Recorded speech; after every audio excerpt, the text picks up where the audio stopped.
Nang makaakyat na kami sa taas, binigyan ko ng t-shirt si Irish para makapagpalit.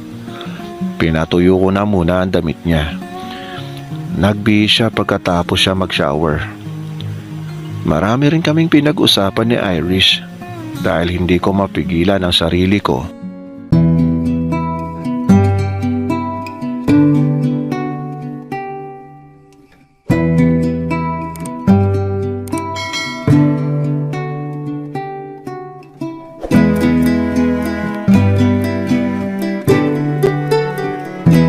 Nang makapagtapos ako sa college dito sa Davao City, ay kaagad naman akong nakapasok at nakapagtrabaho sa isang malaking bangko, Kuya Roms. Ako si Bill. Dito ako ay pinanganak sa aming probinsya sa Davao. Dito na rin ako nakapag-aral mula elementarya hanggang college. Panganay ako sa 3 magkakapatid. Dahil sa likas na matalino ako, nakakuha ako ng full academic scholar sa isang magandang university dito sa aming probinsya. Masayang masaya naman ng mga magulang ko dahil malaking bagay yon sa aking pag-aaral. Parehong government employee ang mama at papa ko. Noong college ako medyo marami rin naman ako naging girlfriend, pero syempre priority ko pa rin ang aking pag-aaral, kaya wala munang seryosong relasyon. Kaya nang mag-graduate ako, nakakuha ako ng pinakamataas na parangal. Kung kaya, kaagad na may nag-offer sa akin na isang kilala at malaking banking company sa bansa para sa trabaho. Dahil gusto ko na rin magtrabaho na kaagad at maganda ang offer nila sa akin, hindi ko pinalampas ang pagkakataon. Sa likas na pagiging mahusay ko, ay unti-unti ako na-promote sa trabaho. Tumaas ang posisyon ko makalipas ang 2 taon. Naging mabilis ang pag-angat ko. Hanggang may offer sa akin ng company side office nila sa Manila para sa isang bakanting area manager sa NCR. Nagdalawang isip pa ako dahil kailangan kong iwan ang mga magulang ko. Pero hindi ko matanggihan ang magandang offer ng company. Car, condo unit at kung ano-ano pa. Umalis ako ng Davao at nagpunta sa Manila para sa bagong environment ng trabaho ko. Maaga naman ako nakarating. May sumundo sa akin sa airport, provided ng company lahat at pati fare ko sa airplane. Nakarating ako sa location ng place ko sa isang condo unit na nasa Central Business District ng Quezon City. Malapit lang din naman ang office na papasukan ko. I think wala pang 3 kilometers ang papunta doon. Dahil Sunday ng araw na yon, nagpahinga na muna ako sa condo. Nagustuhan ko ang place na nasa 10th floor at tanaw ko halos ang eastern part ng buong city dahil dito nakaharap ang bintana ng unit ko. First time ko makarating ng Manila. Kaagad na tumawag na muna ako sa parents ko sa province. Pinaalam ko sa kanila na nandito na ako sa pupuntahan ko at nakarating ng maayos at safe ang biyahe ko. Nagpahinga na muna ako dahil kinabukasan Lunes, kailangan ko nang pumasok sa trabaho. Kinabukasan maaga ako nagising. Nag-decide ako na mag-jogging muna sa palibot ng kondo. Marami rin ang nagja-jogging. Pagkatapos naghanda na ako ng aking sarili at bumaba na ako sa parking area ng kondo. Pinuntahan ko ang kotseng bigay sa akin ng company. Maliit lang pero malaking bagay na sa akin, lalo na at first time ko magkaroon ng sasakyan. Excited na akong pumasok sa trabaho. 6:30 AM na. Nagmadali na akong umalis dahil siguradong matraffic sa dadaanan ko at Monday pa. Hindi nga ako nagkamali. Traffic na. Nakakahiya kapag nalito ko sa trabaho. Unang araw ko pa naman. Mabuti na lang at malapit lamang ang opisinang papasukan ko. At hindi naman ako naligaw dahil diretso lang at along the road lang ang building. Tanaw ko na agad ang kulay at pangalan ng company. 8 AM ang pasok ko pero 7:30 AM pa lamang ay nakarating na ako. Diretso sa parking area na naka-reserve sa akin. Mababa lang naman ang building ng company hanggang 4th floor lamang. At pag-akyat ko, may pa-welcome sila sa akin. Nasa 12 din siguro sila at isa-isang nagpakilala sa akin kung ano ang trabaho nila sa opisina. After na meeting naming lahat, start na ako sa trabaho ko bilang area manager. Ako ang magmamanage ng mga branch na nasa southern part ng NCR. Nakilala ko si Phil na ang northern part naman ng NCR ang hawak niya. Friendly si Phil, mukhang cool din kasama. May asawa na rin siya at may isang anak. Sa malapit lang din nakatira. Branch manager din ang asawa niya. Nasa edad 37 na siya. Siya kaagad ang naging kaibigan ko sa trabaho. After 5 months, masasabi ko na masaya naman ako sa trabaho ko dito. Hanggang inimbitahan ako ni Phil sa bahay nila. Birthday daw ng anak nila. Hindi ako tumanggi kay Phil. Sabado ng hapon umalis ako sa kondo ko para puntahan si Phil sa bahay nila. Di naman ako nahirapan hanapin dahil hindi naman sila sa looban. Simple lang ang bahay nila. Ipinakilala niya ako sa asawa niya, si Iris. Nasa elementarya pa lamang ang anak nila. Maganda si Iris kahit nasa 36 years old na, pero malakas pa rin ang dating. Matapos ang ilang oras, nagpaalam na rin ako. Nag-aya na mag-inom si Phil pero tumanggi ako dahil hindi naman ako umiinom ng alak at isa pa, magdadrive pa ako ng kotse ko pauwi. Naiintindihan naman nila ako.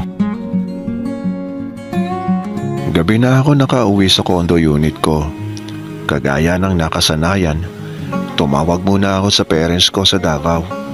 At pagkatapos, naglinis na ako ng aking katawan para makatulog ng maayos. Habang nakahiga ako, hindi mawala sa isip ko si Irish. Kahit mas may edad siya sa akin ng 10 taon. Parang iba pakiramdam ko sa kanya. May something kay Irish na gusto ko siya. Gusto ko siya makalaro. Ewan ko ba? Kahit may asawa na siya, alam kong mali ito pero hindi talaga kayang alisin siya sa isip ko. Kinabukasan maaga ako nagising at pagkatapos ko ayusin ang mga gamit ko, laundry at kung ano-ano pa, umalis ako ng kondo at nagpunta sa mall para mamasyal. Namili ako ng mga kailangan ko, grocery at kung ano-ano pa. Pagkatapos ko kumain, lumabas na ako ng mall. Napansin ko ang oras 3:00 na ng hapon at masama pa ang panahon. Umuulan ng malakas. Nang papalabas na ako sa parking, nakita ko si Iris na may kasamang ibang lalaki at mukhang pauwi na rin sila.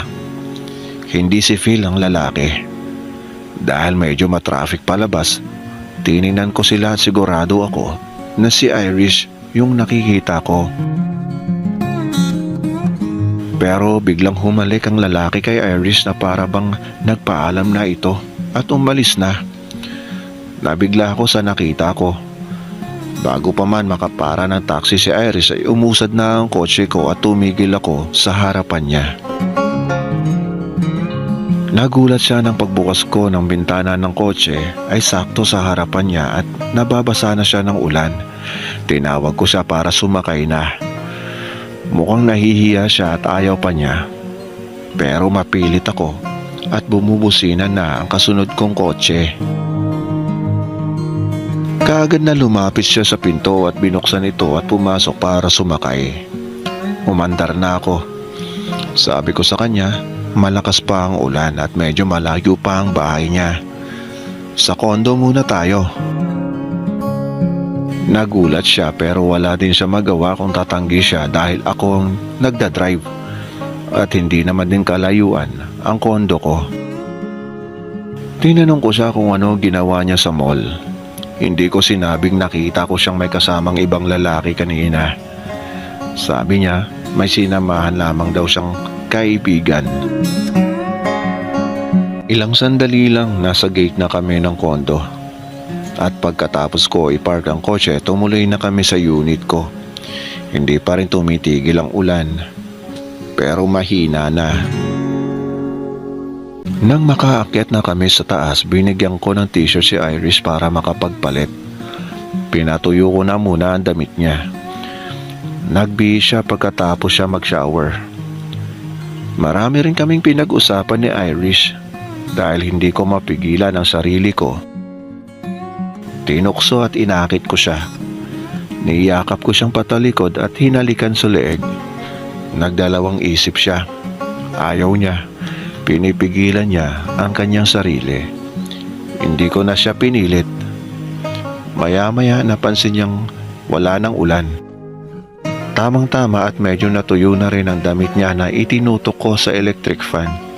Pagkatapos niya magpalit ng damit, hinatid ko na siya sa labas para makasakay ng taxi. Nagmadali siyang umuwi dahil tumatawag na daw sa kanya si Phil. Araw ng Lunes nakita kami ni Phil sa trabaho. Naalala ko si Iris na may kasamang ibang lalaki. Hindi ko lubos maisip kung bakit nagawa ni Iris na lokohin si Phil. Tanong ko sa sarili ko, may problema ba sila? Pero si Phil magaling magdala ng problema kung meron man. Dahil hindi mo ito makikita sa kanya. Hindi niya isinasama sa trabaho ang problema nilang mag-asawa. Masayahin si Phil. Araw ng Sabado, walang pasok. Nakatanggap ako ng chat mula kay Irish. Sabi niya, "Hi Bill, thank you sa ginawa mo noong nakaraang linggo." Nag-reply ako sa kanya. Sabi ko, "Wala yon. Pasensya ka na sa ginawa ko." Nagbiro pa sa reply niya si Irish. "Ang alin doon?" Sabay tawa. "Okay lang yon." Kadugtong ng chat. Dami namin pinag-usapan pero di ko pa rin masingit ang tungkol sa lalaki nakita ko na kasama niya. Sabi ko uli sa kanya, "Sorry kasi hindi ko talaga mapigilan ang sarili ko sa sobrang hot ng dating mo." Mukhang nagugustuhan ni Irish ang mga sinasabi ko sa kanya. Hanggang sabi niya, "Pwede daw ba kami magkita bukas, Linggo ng hapon?" Kaya kinabukasan pinuntahan ko siya sa mall at sa oras na pinag-usapan namin, nagkita kami. Pero kumain lang kami at niyaya ko siya sa kondo at hindi siya nagdalawang isip na sumama sa akin. Mainit ang tagpo namin pagpasok pa lamang. Naglaro kami ng pingpong. Maraming beses, paulit-ulit, hanggang mapagod kami pareho. Nagpaalam na siya na uuwi na, kaya naligo na muna siya at habang nasa banyo siya, binasa ko ang chat niya sa cellphone niya. May nabasa ako na may kachat siyang ibang lalaki. Nakikipaghiwalay na siya. Mahal na mahal daw niya ang asawa niya. Kung hindi ako nagkakamali, ito yung lalaking nakita ko sa mall na kasama niya noong nakaraang linggo. Tiningnan ko ang pangalan at profile ng lalaki. Isa pala itong security guard nila sa branch. Ibinaba ko na cellphone bago pa matapos sa pagligo niya si Irish. Pagkatapos nga niya magbihis ay nagpaalam na siya sa akin. Halos linggo-linggo ay nagkikita kami ni Irish at may nangyayari sa aming dalawa. Alam ko na masama ginagawa namin pero hindi ko talaga kayang pigilan ang nararamdaman ko sa kanya. Kapag ayaw ni Irish, ako ang pumipilit sa kanya na magkita kami. Minsan, kahit may pasok siya, pinupuntahan ko siya sa branch at lumalabas kami saglit para magpalipas ng init. Hindi ko alam kung nakakahalata na si Phil dahil minsan tahimik ito at walang kibo.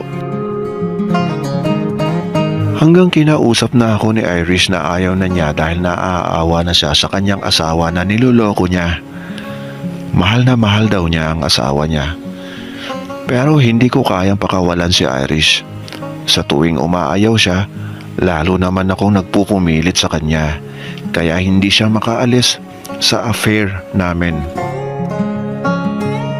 Hanggang isang araw, pinatawag ako sa head office namin. Kinausap ako ng presidente ng kumpanya. Nagulat ako dahil may ipinakita sila sa akin ng mga picture. Picture namin ni Iris na magkasama at sweet sa isa't isa. May kuha pang pumasok kami sa kondo ko. Kahit na tumanggi ako, alam ko na hindi nila ako paniniwalaan. Lalo na at nag-file pala ng kaso si Phil sa amin ni Irish. Gusto niya kaming ipakulong. Nanlambot ako sa mga nalaman ko. Matagal na palang minamanmanan ni Phil ang asawa niyang si Irish dahil nagdududa ito. Nag-hire siya ng private detective. Kahit nung wala pa ako sa Manila, ang kaso ako ang natsyempuhan na affair ng asawa niya. Dahil sa nangyari, nakipag-usap ako kay Phil sa presidente ng kumpanya na kung pwede, wag na niyang ituloy ang kaso sa akin. Magre-resign na lamang ako sa trabaho. Mabuti na lamang at pumayag siya. Sa ngayon, Kuya Roms, nandito ako sa Davao at wala pang trabaho. Pinagsisihan ko ang ginawa ko dahil kasi sa ginawa kong kalokohan ay isang malaking oportunidad ang nawala sa akin. Wala na rin akong balita kay Irish at kay Phil. Ito po ang istorya ko, Kuya Roms. Bill, Davao City.